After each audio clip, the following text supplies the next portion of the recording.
चलो बच्चों, तो आज हम लोग इकोनॉमिक्स में चैप्टर नंबर 2 कंटिन्यू करें ना, जिसका नाम है indicators of growth and development. देखो, इस चैप्टर में हमने ग्रोथ और डेवलपमेंट का डिफरेंस समझा था। इसके अलावा हम लोग डेवलपमेंट के इंडिकेटर्स देख रहे थे कि भाई अगर कोई भी कंट्री का डेवलपमेंट मेजर करना हो तो कैसे मेजर कर सकते हैं, उसके कुछ इंडिकेटर्स हम लोग देख रहे थे, जिसमें 3 इंडिकेटर्स हमने देखे। आपकी टेक्स्ट बुक में 4 इंडिकेटर्स हैं, उनमें से 3 हमने देखे थे। सबसे पहला growth rate by national income है ना, यहाँ growth rate of national income, कि भाई नेशनल इनकम से डेवलपमेंट चेक किया जाता है। यहाँ दूसरा growth rate of per capita income, कि भाई कंट्री में पर कैपिटा इनकम से भी डेवलपमेंट चेक किया जाता है। यहाँ कल हमने एक देखा था, वो था PQLI, physical quality of life index, वो हमने देखा था। ये 3 इंडिकेटर्स देखे थे, तीनों में कुछ कुछ लिमिटेशंस थी, बराबर ना, तीनों में कुछ ना कुछ कमियां रह जाती थी। और इसकी वजह से फोर्थ इंडिकेटर हमें देखना है, जो आज भी पूरे वर्ल्ड का बेस्ट इंडिकेटर कहलाता है। भाई इसके जरिए ऑलमोस्ट कंट्रीज जो है डेवलपमेंट अपना मेजर करती है, इसके जरिए ये बेस्ट इंडिकेटर्स में से माना जाता है। जो हमारा इंडिकेटर है डेवलपमेंट मेजर करने के लिए, human development index, HDI, human development index.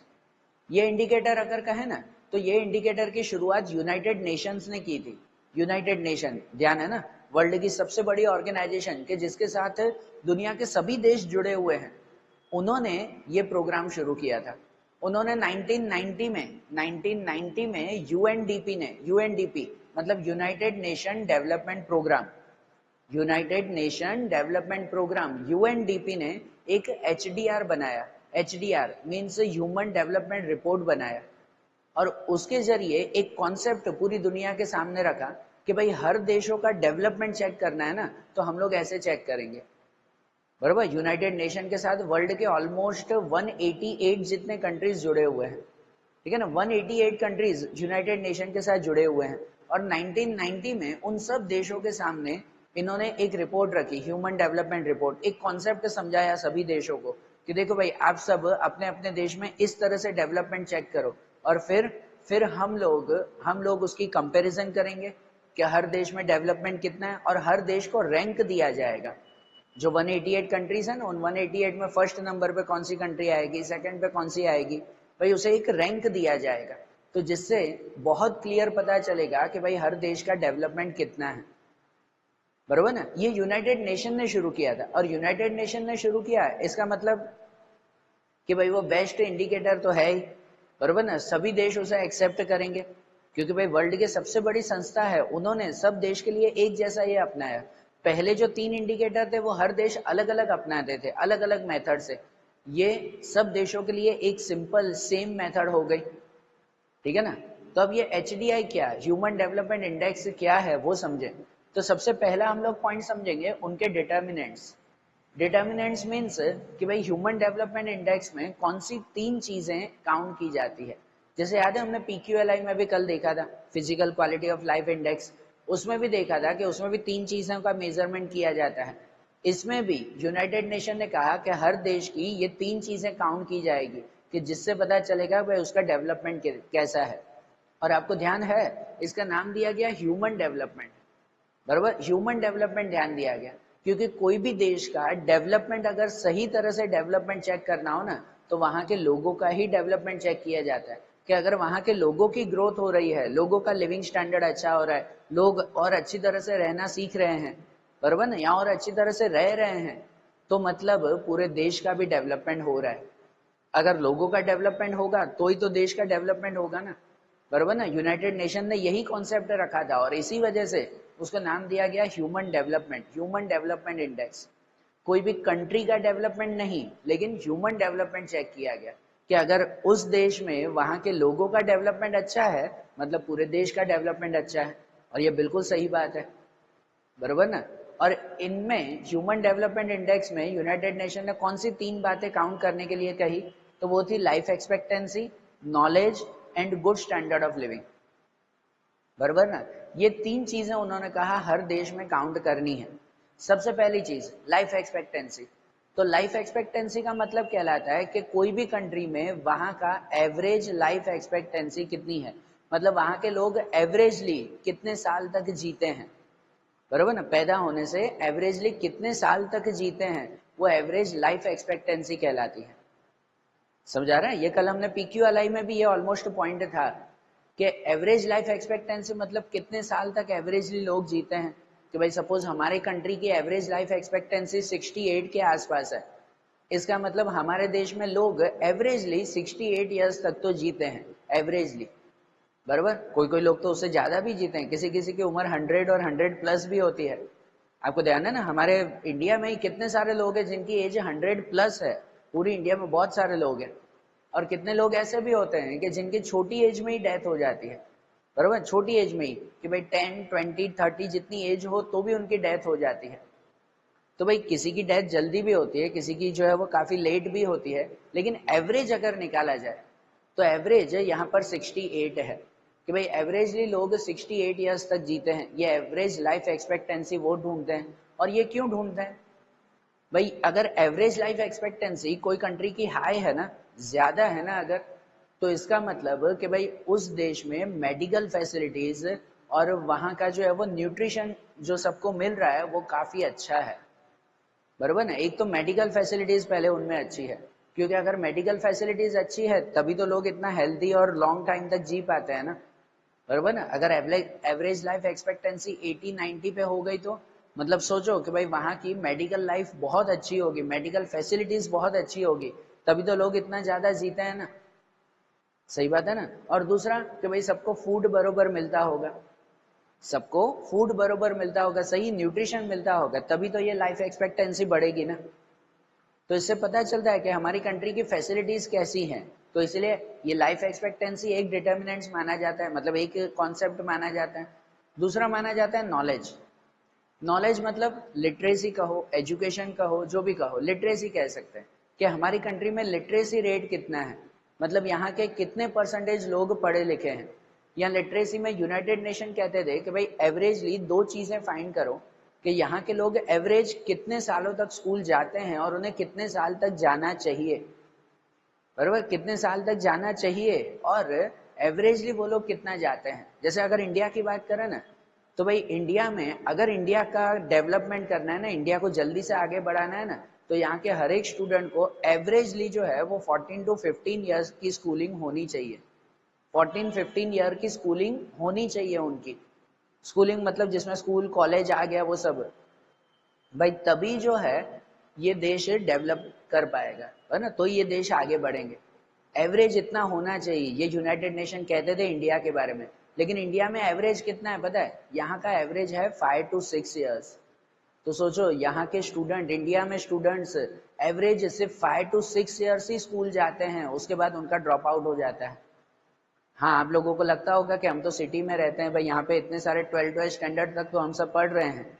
बरोबर ना, ऐसे आपको लगता होगा कि आप 12th स्टैंडर्ड में, और 12th स्टैंडर्ड तक तो सभी पढ़ते हैं उसमें, भाई 5-6 ईयर्स क्या होते हैं उसमें। लेकिन बेटा हम लोग लकी हैं जो है वो इतनी अच्छी पढ़ाई करते हैं भाई इतने स्टैंडर्ड तक, और आगे भी कॉलेज के लिए सोच रहे हैं।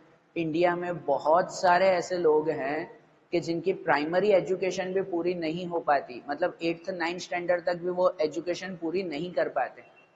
बरोबर ना, 3rd स्टैंडर्ड 4th स्टैंडर्ड के बाद भी उनका ड्रॉप आउट हो जाता है, उनको पढ़ाई छोड़ देनी पड़ती है 3-4 स्टैंडर्ड के बाद भी। आप सोचो, और कितने सारे तो ऐसे भी स्टूडेंट हैं जो कभी स्कूल जाते ही नहीं, जा ही नहीं पाते वो लोग। इंडिया में ऐसा नंबर्स, इनके नंबर्स बहुत ज्यादा हैं। समझ आ रही है बात है? तो देखो ये नॉलेज से पता चलता है कि भाई कितने साल तक एवरेज हर एक स्टूडेंट को जाना चाहिए और एवरेज कितने जाते हैं, तो उससे हमारा लिटरेसी रेट और हमारी कंट्री का डेवलपमेंट पता चलता है। यहाँ पर एवरेजली सिर्फ 5-6 साल, सिर्फ 5-6 साल एवरेज है। कोई उससे ज्यादा भी जाते हैं, कोई 5-6 साल से भी कम जाते हैं। एवरेज 5 से 6 साल है कि यहाँ के सभी स्टूडेंट स्कूल जाते हैं। ये बहुत बहुत जो है वो बुरा रेशियो है हमारे इंडिया के लिए। ठीक है, तो चलो ये नॉलेज से हमें पता चलता है कि हमारे इंडिया की लिटरेसी कितनी है, इंडिया की एजुकेशन कितनी है, कि ये क्यों ऐसा पता करते हैं, क्यों ये कॉन्सेप्ट जरूरी है।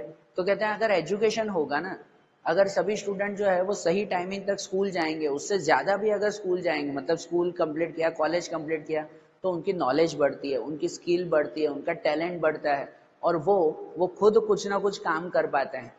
है ना भाई। कॉलेज के बाद खुद वो कुछ ना कुछ काम कर पाए, कोई नौकरी की, कोई अपना बिजनेस किया, कुछ ना कुछ नया काम किया, जो डायरेक्टली या इनडायरेक्टली हमारी कंट्री के लिए वो हेल्प होती है ना, हमारे देश के लिए वो हेल्प करते हैं। इसीलिए इसीलिए जो है वो ये नॉलेज काउंट करते हैं कि अगर नॉलेज ज्यादा है, लिटरेसी ज्यादा है, तो कंट्री का डेवलपमेंट खुद ब खुद ज्यादा होगा। बरोबर। हमारे पूरे अलग अलग देशों की न बात करें ना, तो सिर्फ और सिर्फ हमारे इंडिया में ही साउथ इंडिया की बात करें ना, साउथ इंडिया में केरला और उसके आसपास के जो कुछ स्टेट हैं, खाली स्टेट है, दूसरे देशों से कंपेयर नहीं कर रहे हैं, अपने देशों से ही कंपेयर कर रहे हैं, वहां की लिटरेसी सबसे ज्यादा है। 95% अप लिटरेसी है, और इसकी वजह से उन स्टेट का डेवलपमेंट बहुत अच्छा है। बरोबर ना, वहां का डेवलपमेंट बहुत अच्छा है। और वहीं दूसरा जो है वो हमारे इंडिया में ही बिहार, एमपी या कुछ ऐसे स्टेट्स हैं, उनकी बात करें तो वहां की लिटरेसी बहुत कम है, वहां का एजुकेशन बहुत कम है, और इसकी वजह से वहां का डेवलपमेंट भी काफी कम है, बाकी के कंपैरिजन में बहुत कम है। तो आप सोचो, ये एजुकेशन इफेक्ट करता है ना डेवलपमेंट पे। इसी वजह से तो ये नॉलेज को एक डिटर्मिनेट, एक कॉन्सेप्ट की तरह लिया गया कि हाँ, ये भी जो है वो हमारी कंट्री का डेवलपमेंट डिसाइड करता है। और तीसरी चीज आती है good standard of living. Good standard of living मतलब कि भाई लोग कैसे रह रहे हैं, लोगों के रहने की स्टाइल, बरोबर ना, या रहने का तरीका, स्टाइल ना कहें, रहने का तरीका, द वे ऑफ लिविंग, भाई उससे भी हमारी कंट्री का डेवलपमेंट पता चलता है, ये गुड स्टैंडर्ड ऑफ लिविंग में।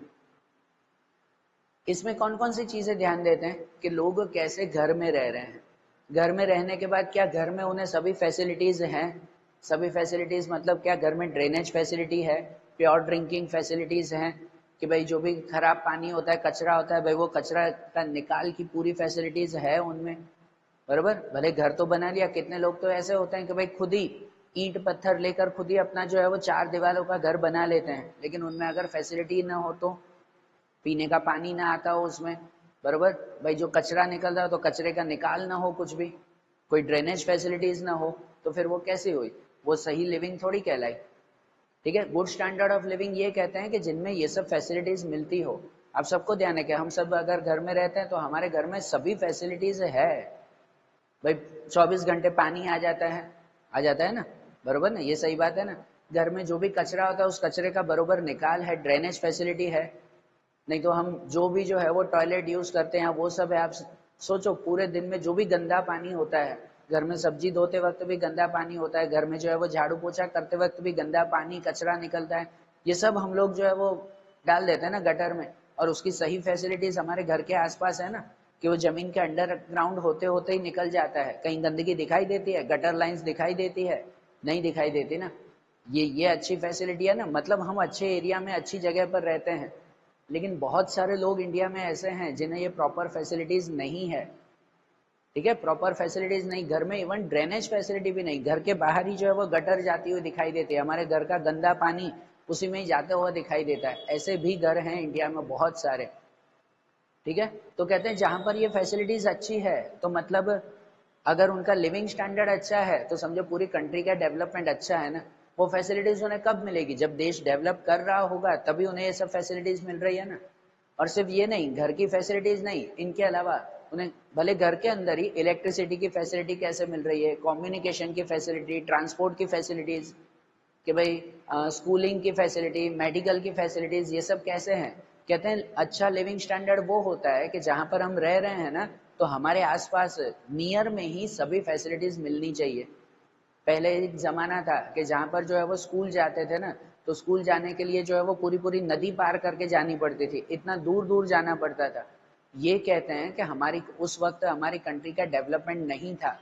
स्कूल की फैसिलिटी, ट्रांसपोर्ट की फैसिलिटी, कि भाई अगर कहीं बस या ऑटो पकड़ना हो तो घर के बाहर थोड़े ही दूर में मिलना चाहिए, ऐसे नहीं दूर दूर तक पैदल जाओ उसके बाद हमें ऑटो मिले। ठीक है, उसके बाद ऑटो या बस या रिक्शा या कुछ मिलती हो अगर हमें, तो ये मतलब हमारा डेवलपमेंट नहीं है। अगर पास में ही मिल रहा है तो कहते हैं कि हाँ भाई सही जो है वो उस एरिया का डेवलपमेंट हो रहा है। हॉस्पिटल की फैसिलिटी, कोई बीमार हो तो ऐसा नहीं कि बीमार हो तो उसको जो है वो हॉस्पिटल ले जाने के लिए 5-5 किलोमीटर दूर जाना पड़े, नहीं, हमारे विद इन, हमारे एरिया में ही जो है विद इन 1 to 2 किलोमीटर्स में ही वो फैसिलिटीज होनी चाहिए ना। ठीक है ना, तो ये सब गुड स्टैंडर्ड ऑफ लिविंग में आता है। कितनी छोटी छोटी बातें हैं लेकिन ये जरूरी है। घर में 24 घंटे इलेक्ट्रिसिटी मिलनी चाहिए, जहां पर मिल रही है मतलब हाँ वहां का लिविंग स्टैंडर्ड बहुत अच्छा है, मतलब उस एरिया का डेवलपमेंट है ना। जब डेवलपमेंट होगा तभी तो ये सब फैसिलिटीज हमारे आसपास मिलेगी ना। इसलिए तो सोचो ना, यूनाइटेड नेशन ने ये सब सोच समझ के ही तो ये कॉन्सेप्ट बनाया है ना। गुड स्टैंडर्ड ऑफ लिविंग, खाली वर्ड एक बोल दिया लेकिन उसके अंदर कितनी सारी बातें इंक्लूड हो जाती है कि अगर कोई गांव है जिस गांव में स्कूल की फैसिलिटी भी नहीं है, उसे दूसरे गांव में जाना पड़ता है, मतलब सीधा सा बात कहेंगे ना कि भाई उस गांव का डेवलपमेंट नहीं है, बराबर ना। अगर जिन्हें पास में ही स्कूल मिल जाता है, पास में ही हॉस्पिटल्स और ट्रांसपोर्ट की फैसिलिटी, इलेक्ट्रिसिटी की फैसिलिटी, कम्युनिकेशन की फैसिलिटीज, ये सब अगर आसपास ही मिल जाती है, मतलब उनका डेवलपमेंट काफी अच्छा है ना, बराबर।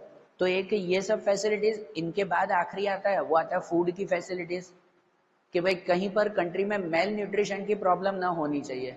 मेल न्यूट्रिशन मतलब कि भाई लोगों को पूरा न्यूट्रिशन मिल रहा है या नहीं, अगर नहीं मिल रहा है उन्हें न्यूट्रिशन, तो वो मेल न्यूट्रिशन की प्रॉब्लम कहते हैं, बरोबर। कि भाई अगर हर एक पर्सन को कैलोरी वाइज गिने ना, कैलोरी वाइज गिने तो एक अप्रोक्सीमेट कहा जाता है कि भाई हर पर्सन को एवरेजली, जो शहर में रहने वाले लोग होते हैं उन्हें एवरेजली 21 या 2400 जितनी कैलोरीज वो पूरे दिन में मिलनी चाहिए, तो वो फिट रहते हैं ना। 21 या 2400 जितनी कैलोरीज, अगर ये कैलोरी अगर हम लोग कहें ना, तो हमारे कितने सारे घरों में तो दिन का एक वक्त का खाना होता है ना, दिन का एक वक्त का खाना, दो रोटी खाते हैं, चावल खाते हैं, सब्जी खाते हैं, सलाद लेते हैं, ये सब खाना, उसमें इतनी 2400 की कैलोरी आ जाती है दिन के एक वक्त के खाने में भी, बरोबर। और इंडिया में बहुत सारे ऐसे लोग हैं कि जिनको ये पूरे दिन में इतनी कैलोरी भी नहीं मिलती, मतलब अगर एक अंदाजा लगाएं तो दिन का एक वक्त का खाना भी उन्हें नहीं मिल पाता है, बरोबर ना। हम लोग एक वक्त में इतनी कैलोरी हम लोग ले लेते हैं, तो अगर इतनी कैलोरी मिल रही है मतलब कहते हैं कि हमारा लिविंग स्टैंडर्ड अच्छा है। और बहुत सारे ऐसे लोग हैं कि जिन्हें पूरे दिन में इतनी कैलोरी भी नहीं मिलती, 3 वक्त का खाने के बाद भी इतनी कैलोरी उन्हें नहीं मिलती है, तो सोचो कि भाई उनका खाना कैसा होगा, बरोबर। हम एक वक्त में इतना खा लेते हैं जितना उन्हें 3 वक्त में भी नहीं मिल पाता। अरे बात समझ में। तो ये भी मेल न्यूट्रिशन की प्रॉब्लम भी स्टैंडर्ड ऑफ लिविंग में कहते हैं कि अगर कोई कंट्री में मेल न्यूट्रिशन की प्रॉब्लम नहीं है, भाई सबको भरपूर खाना मिल रहा है, भरपूर न्यूट्रिशन मिल रहा है उन्हें, तो मतलब उनका लिविंग स्टैंडर्ड अच्छा है, उस कंट्री का डेवलपमेंट भी अच्छा है, ये काउंट हो जाएगा। और अगर जो है वो वहां पर मेल न्यूट्रिशन की प्रॉब्लम है, लोगों को पूरा खाना नहीं मिल रहा है, तो इसका मतलब ओवरऑल कंट्री का डेवलपमेंट भी पीछे है, ऐसे माना जाएगा। अरे बात समझ में। तो देखो ये तीन चीजें हैं, ये तीन चीजों से पूरी कंट्री का डेवलपमेंट काउंट हो जाता है, कि एक लाइफ एक्सपेक्टेंसी, एक नॉलेज और एक गुड स्टैंडर्ड ऑफ लिविंग। तो ये तीन डिटर्मिनेंट्स ह्यूमन डेवलपमेंट इंडेक्स में काउंट होते हैं। अब कैसे काउंट करते हैं, तो वही वो PQLI जैसी मेथड है कि इसकी काउंटिंग कैसे होती है, कि सबसे पहले वैल्यूएशन ऑफ 3 एस्पेक्ट, ये तीनों चीजों की वैल्यूएशन की जाती है, तीनों को सपोज 100 में से या 0 to 1 में से रैंक दिया जाता है, 0 to 1 में से रैंक। अगर 100 में से रैंक देना हो तीनों को, तो सपोज लाइफ एक्सपेक्टेंसी अगर 70 है तो वो 70, अगर 0 to 1 में करना हो तो वो 0.70, बरोबर ना। 100 में का हो तो पूरे 70 होते हैं, अगर 0 to 1 में आता है तो सपोज 0.70 इसे रैंक दिया। लाइफ एक्सपेक्टेंसी, नॉलेज को भी, गुड स्टैंडर्ड ऑफ लिविंग को, तीनों की पहले वैल्यूएशन करते हैं, फिर तीनों की एवरेज, जो तीनों के नंबर्स मिलेंगे तीनों का प्लस डिवाइड बाय 3, तीनों का प्लस डिवाइड बाय 3 वो एवरेज, और उस एवरेज को 0 to 1 के बीच में वैल्यू देंगे, बराबर। 0 to 1 के बीच में वैल्यू देंगे और उसके हिसाब से यूनाइटेड नेशन रैंक तैयार करती है, कि यूनाइटेड नेशन में 188 कंट्रीज जुड़ी हुई है ना, उन सबको रैंक देते हैं। भाई जिसकी वैल्यू 0 के 1 के बीच में सबसे ज्यादा आई ना, तो उसे फर्स्ट रैंक, मतलब उस कंट्री का डेवलपमेंट सबसे ज्यादा है। जिसकी वैल्यू उससे थोड़ी कम हुई तो वो सेकंड, थर्ड, फोर्थ, 188 तक दिया जाता है। अगर उसका एक अंदाजा बताएं तो कहते हैं वर्ल्ड में सबसे डेवलप्ड कंट्री वो नॉर्वे कंट्री है। कल भी ये बात की थी, वर्ल्ड में सबसे डेवलप्ड कंट्री कौन सी है, Norway country. Norway country number 1 पे आती है यूनाइटेड नेशन के हिसाब से, नंबर 1 पे। उसका अगर HDI ह्यूमन डेवलपमेंट इंडेक्स गिना जाए ना तो 0.944 है, 0.944। अब अंदाजा लगाओ कि भाई उनका तीनों का एवरेज निकालो ना, तो एवरेज 0.94 आ रहा है, मतलब उसका डेवलपमेंट कितना अच्छा होगा। आपकी टेक्स्ट बुक में ना एक टेबल बना हुआ है, वो टेबल मैंने यहाँ तो नहीं बनाया, टेक्स्ट बुक में देखना एक टेबल बना हुआ है कि जिसमें नॉर्वे कंट्री के बारे में नॉर्वे कंट्री का लाइफ एक्सपेक्टेंसी कितना है वो भी देखो, कुछ 88 के आसपास है, मतलब वहां के लोग एवरेजली 88 या 90 ईयर्स जीते हैं। सो जो एवरेज इतना जीते हैं, बरोबर।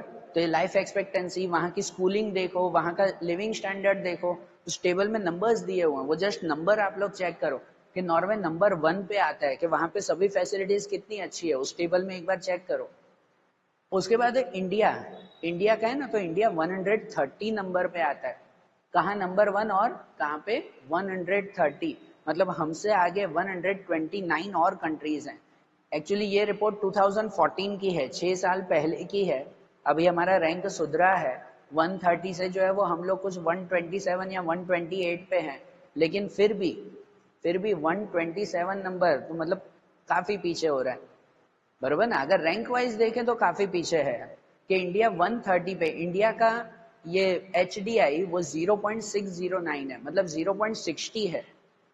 आपके उसी टेबल में देखो कि इंडिया में लाइफ एक्सपेक्टेंसी कितनी है, एजुकेशन कितना है और लिविंग स्टैंडर्ड कैसा है, बरोबर, उस टेबल में ध्यान दो।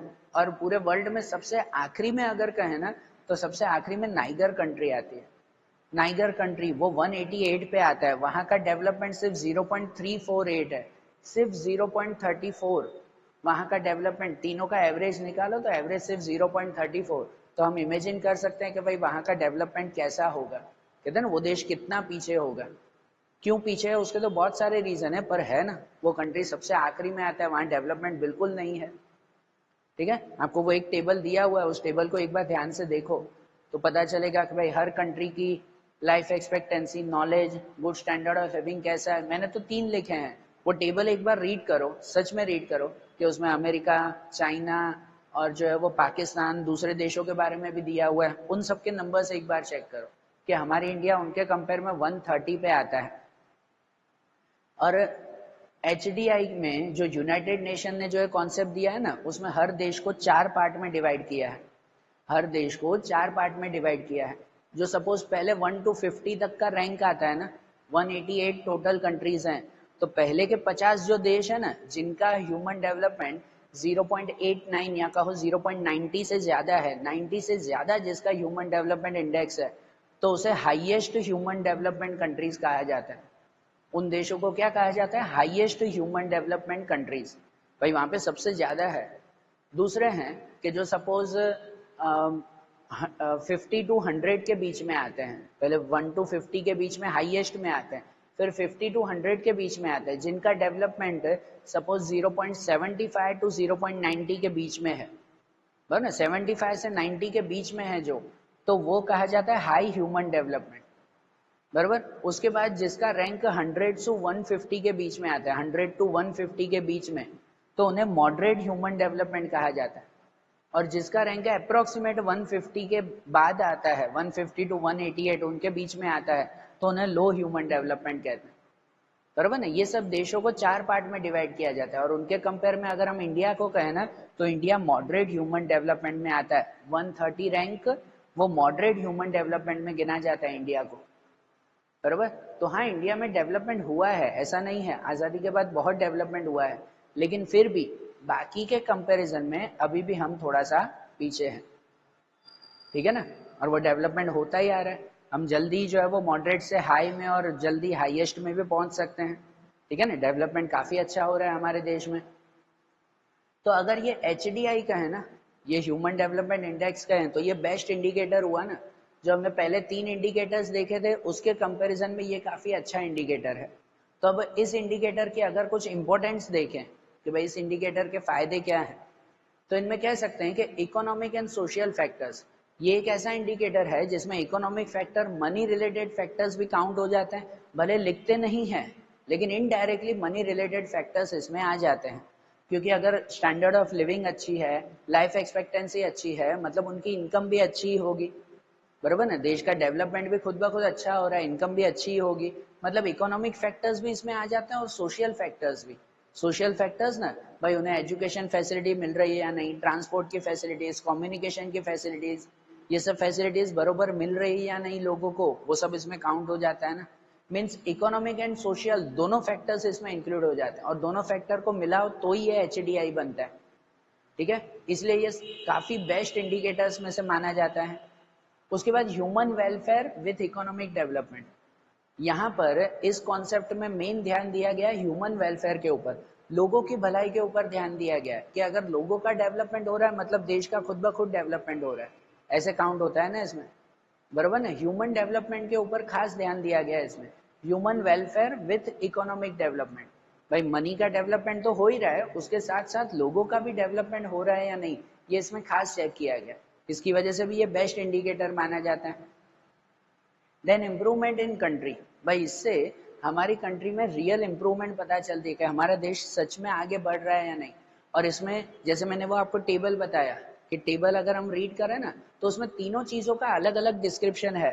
भाई हर देश की लाइफ एक्सपेक्टेंसी कितनी है, नॉलेज कितनी है, स्टैंडर्ड ऑफ लिविंग कितनी है, तो हर देश में पता चलता है कि भाई कौन सा देश किस चीज में पीछे है ना, कौन सा देश किस चीज में पीछे है। भाई अगर हमारे देश में एजुकेशन पीछे है तो हमें डिसीजन और इम्प्रूवमेंट करने में पता चलता है, डिसीजन लेने में इम्प्रूवमेंट करने में पता चलता है कि हम लोग किस चीज में इम्प्रूवमेंट करें। क्या हाँ भाई एजुकेशन में इम्प्रूवमेंट करें, बाकी दोनों चीजें बरोबर है हमारे देश में, एजुकेशन में इम्प्रूवमेंट करते हैं, तो कहाँ इम्प्रूवमेंट करना है कंट्री में वो क्लियरली पता चलता है ना इसके थ्रू, HDI के थ्रू। इम्प्रूवमेंट इन कंट्री, भाई किस चीज में इम्प्रूवमेंट करना है वो पता चलता है। एंड आइडिया अबाउट डेवलपमेंट, और डेवलपमेंट का भी क्लियरली आइडिया मिलता है हमें कि रियली कितना डेवलपमेंट हुआ। कंपैरिजन इजी होती है, खुद के साथ ही कंपैरिजन इजी होती है कि भाई सपोज आज़ादी के वक्त कितना डेवलपमेंट था और अब कितना डेवलपमेंट है, ये कंपैरिजन इजीली हो जाती है ना। भाई किस चीज़ में अब आगे हमें और डेवलपमेंट करना है, किस चीज़ में नहीं करना है, ये सब कंपैरिजन इसके थ्रू काफ़ी इजीली हो जाती है, बरोबर। तो ये सब फायदे हैं। ह्यूमन डेवलपमेंट इंडेक्स आज ऑलमोस्ट कंट्री एक्सेप्ट करते हैं, यूनाइटेड नेशन ने ये डिक्लेयर किया है तो सभी देश ऑलमोस्ट ये एक्सेप्ट करते ही हैं। हमारे इंडिया में भी इसके थ्रू ही जो है वो डेवलपमेंट मेजर किया जाता है, लेकिन फिर भी इसकी कुछ लिमिटेशंस भी हैं। हमें ये ध्यान है कि कोई भी नया कॉन्सेप्ट आता है तो कुछ ना कुछ उसकी गलतियां तो निकलती है। कोई भी चीज दुनिया में, कोई भी चीज एकदम परफेक्ट तो नहीं है जिसकी लिमिटेशंस ही ना होती हो, बरोबर ना। हर चीज की कुछ ना कुछ लिमिटेशंस तो होती है, इसकी भी है। हम भले इन लिमिटेशंस को इग्नोर कर सकते हैं, हटा सकते हैं, लेकिन है ना लिमिटेशंस। तो इनकी अगर लिमिटेशंस कहें तो सबसे पहले काफी लोग ऐसा कहते हैं कि ओनली 3 इंडिकेटर्स, इसमें खाली 3 ही चीजें क्यों फाइंड की। सोसाइटी की बहुत सारी और भी चीजें जैसे पॉवर्टी है, अनएम्प्लॉयमेंट है, बरोबर ना, ऐसी चीजें तो इसमें काउंट ही नहीं हुई।